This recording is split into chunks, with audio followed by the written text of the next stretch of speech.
ബീഹാർ നോക്കാം. ബീഹാറിൻ്റെ കാര്യത്തിൽ കഴിഞ്ഞ തവണ 40 സീറ്റ് ഇപ്പോൾ കാണാം നമുക്ക്. ആകെ ബീഹാറിൽ 2019 എന്നല്ല ഇപ്പോഴും ആകെ സീറ്റ് ലോക്സഭാ മണ്ഡലങ്ങൾ 40ആണ്. 39ഉം അവിടേക്കായിരുന്നു. കോൺഗ്രസിന് ഒരു സീറ്റ് എന്നുള്ളത്. ഇപ്പോൾ BJPയുടെ കണക്കാണ് നമ്മൾ എഴുതിയിരിക്കുന്നത് 17. അത് വളരെ നിർണായകമാണ്. ഇത്തവണ BJPക്ക് അവിടെ സീറ്റ് കുറയാം.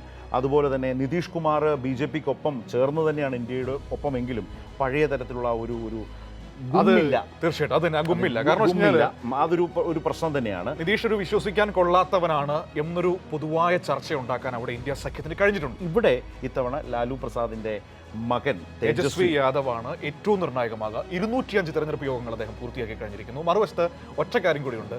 നിതീഷ് കുമാർ ഇത്തവണ BJPക്ക് NDAക്ക് ഒരു ബാധ്യതയാകും എന്ന കാര്യത്തിൽ ഒരു സംശയവും. അപ്പോൾ കഴിഞ്ഞ തവണ ഒരു സീറ്റ് അധികമായി നേടിയാൽ പോലും ഈ പറഞ്ഞ മുന്നണിയെ സംബന്ധിച്ച് നേട്ടമാണ്. ആ 1 എന്നുള്ളത് 5ആയും 10ആയും ഉയരുന്ന ഇടത്താണ് ബീഹാർ എത്രമാത്രം മാറും എന്നുള്ളത് വളരെ പ്രധാനമാകുന്നത്.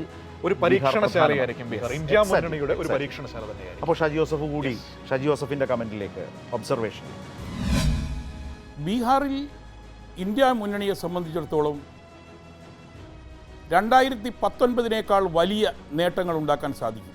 നിതീഷ് കുമാറിൻ്റെ തിരിച്ചുപോക്കോടുകൂടി ഒരു വലിയ സ്ഥിതിയിലേക്ക്, വിജയകരമായ ഒരു സ്ഥിതിയിലേക്ക് പോകാമെന്ന BJPയുടെ കണക്കുകൂട്ടലുകളാണ് നിതീഷ് കുമാറിനെ വീണ്ടും NDAയിലേക്ക് സ്വീകരിക്കാൻ BJPയെ തയ്യാറാക്കിയത്.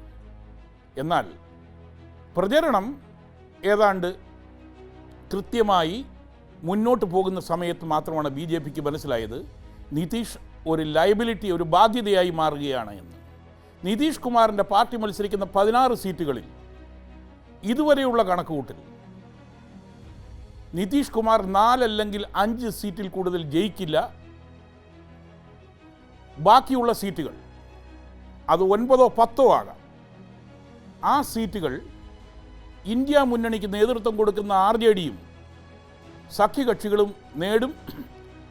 ബീഹാറിൽ ഇടതുപക്ഷ പാർട്ടികൾ CPI, CPIM, CPIML ഇന്ത്യ മുന്നണിക്ക് വേണ്ടി ശക്തമായ വിജയകരമായ തെരഞ്ഞെടുപ്പിൽ വിജയകരമായി മുന്നോട്ട് വരുമെന്നുള്ള കാര്യത്തിൽ നമുക്ക് സംശയമില്ല. ന്യൂനപക്ഷങ്ങളുടെയും യാദവരുടെയും അവരോടൊപ്പം നിതീഷ് കുമാറിൻ്റെ വോട്ട് ബാങ്കായിരുന്ന മഹാദളിതുകൾ, മോസ്റ്റ് ബാക്ക്വേർഡ് ക്ലാസസ്, MBCs, അവരോടൊപ്പം ചേർന്നുകൊണ്ട് BJPക്ക് വലിയ ചലഞ്ചസാണ് ഇപ്പോൾ ബീഹാറിൽ BJP നേരിടുന്നത്.